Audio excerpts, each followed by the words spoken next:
Word chief M को आप यहाँ हाईलाइट करोगे, मेन मकसद यही था, बस कानून और व्यवस्था बनी रहे, हमें तरक्की से कोई मतलब नहीं है, भारत की जो है डेवलपमेंट हो, हमें वेलफेयर एक्टिविटी नहीं करनी है, हमें कोई मतलब नहीं है, हमारा मेन मकसद जो है वो है लॉ एंड ऑर्डर मेंटेनेंस।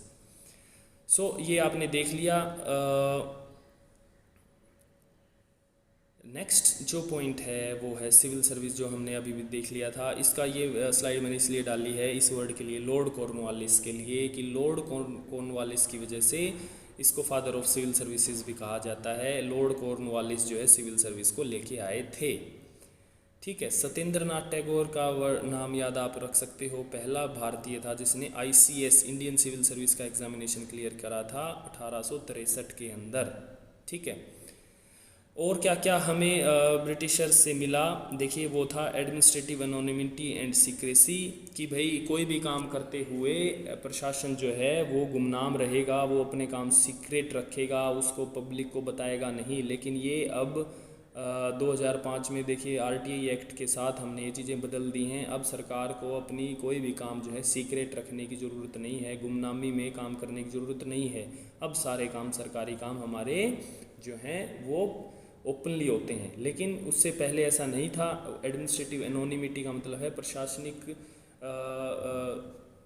गुमनामी कह लीजिए, या इसमें जो है गोपनीयता कह लीजिए, आप जो भी आपको ठीक लगे, मेन वर्ड यही है, administrative anonymity and secrecy. Secrecy गोपनीयता बना के रखी जाती थी प्रशासनिक कार्यों में। ठीक है, कमेटी सिस्टम वो हमें दे के गए कि कोई भी काम अगर होना है तो 8, 10, 15, 20 आदमियों की, एक्सपर्ट आदमियों की परमानेंट या एड होक कमेटी बनाइए और उसको जो है काम सौंप दीजिए, और वो जो है कोई भी सलाह देगी या इन्वेस्टिगेट करेगी कोई भी काम को। कमेटी आपको अच्छे भली भांति आपको पता होगा कमेटी का मतलब क्या होता है। ठीक है, अगला जो आपने देख लिया डिस्ट्रिक्ट एडमिनिस्ट्रेशन, वो हमें देखे गए, वारन हास्टिंग ने कलेक्टर की पोस्ट को बनाया। ये स्लाइड इसलिए डली है क्योंकि ये ईयर मैंने हाईलाइट करना है, 1772 के अंदर जो है DC की पोस्ट का जन्म हुआ है। 2 मार्कर में आप क्या आ सकता है ये आप लिख लीजिए। अगला जो हमें वो देखे गए रिवेन्यू एडमिनिस्ट्रेशन। ठीक है, first all board of revenue was setup. Revenue administration का मतलब आपको समझाने की ज़रूरत नहीं है। ठीक है, नेक्स्ट पुलिस एडमिनिस्ट्रेशन हमें देखे गए, ये मैंने बता दिया। फाइनेंशियल एडमिनिस्ट्रेशन देखे गए हमें, उनकी वजह से हमें जो कंसेप्ट ऑफ बजट आया।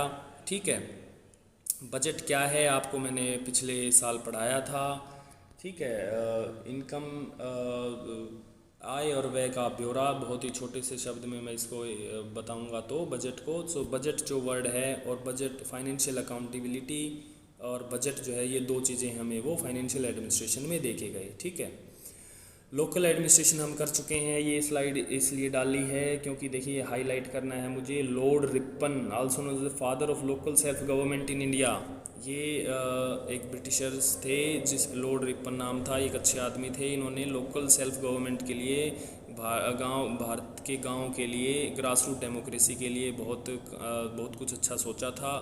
1882 के अंदर उसने जो है अरेंजमेंट्स किए थे for electing representatives in village local bodies. ठीक है, सो इसको Magna carta of local self government भी कहा जाता है। उसने बहुत बड़े काम किए थे। ठीक है, आपको इसको स्पेशल से एक लेक्चर रखेंगे लॉर्ड रिपन की ने क्या क्या आपको दिया। ठीक है, अगला जो है हमने ये देख लिया कि इंडियन सिविल सर्विसेज उनकी देन है, ये मैंने पहले ही बताया था। इंडियन सिविल सर्विसेज की 3 टाइप हैं, जैसे कि IAS, IPS एंड IFS। ठीक है, इंडियन फॉरेन सर्विस भी आता है IFS में, इंडियन फॉरेस्ट सर्विस भी आता है, Indian police service, Indian administrative services. ठीक है, ये 3 चीज़ें हमें जैसे कि भारतीय लोक सेवाएं उनकी देन है, तो पॉइंट आप हिंदी में लिखोगे भारतीय लोक सेवाएं। ठीक है, सेक्रेटेरिएट सिस्टम वो हमें देखे गए, आपके कॉलेज के पीछे जैसे मिनी सेक्रेटेरिएट है कि भाई जहाँ पे हेड ऑफिसेज होंगे और उच्च अधिकारी बैठेंगे और वहाँ से जो है वो डायरेक्शन देंगे, पॉलिसी बनाएंगे, पॉलिसी बनाने में मदद करेंगे सरकार की। सो सेक्रेटेरिएट सिस्टम जो है, सचिवालय प्रणाली जो है, आप ये हिंदी में एक वर्ड लिखोगे कि सचिवालय सेवाएं जो हैं उनकी देन है। कि आपके अगले चैप्टर आपके शायद नेक्स्ट सेमेस्टर में आएगा, सचिवालय के क्या कार्य होते हैं, और शायद आपने पहले भी पढ़ा हो थोड़ा बहुत। सो वो सचिवालय कैसे काम करेगा, उसमें कौन लोग बैठेंगे, वो क्या क्या क्या उसकी जो है पॉलिसी फॉर्मुलेशन के अंदर या एडमिनिस्ट्रेशन के अंदर क्या क्या भूमिका रहती है, ये सचिवालय सिस्टम जो है, सेक्रेटेरियल सिस्टम जो है, ये ब्रिटिशर की देन है। ठीक है, ये कंसेप्ट मैंने बता चुका हूँ मैं। रिजिड ब्यूरोक्रेसी उनकी देन है। ठीक है, इसको अगला जो सिस्टम है वो है फेडरल सिस्टम, जो वो हमें देके गए संघात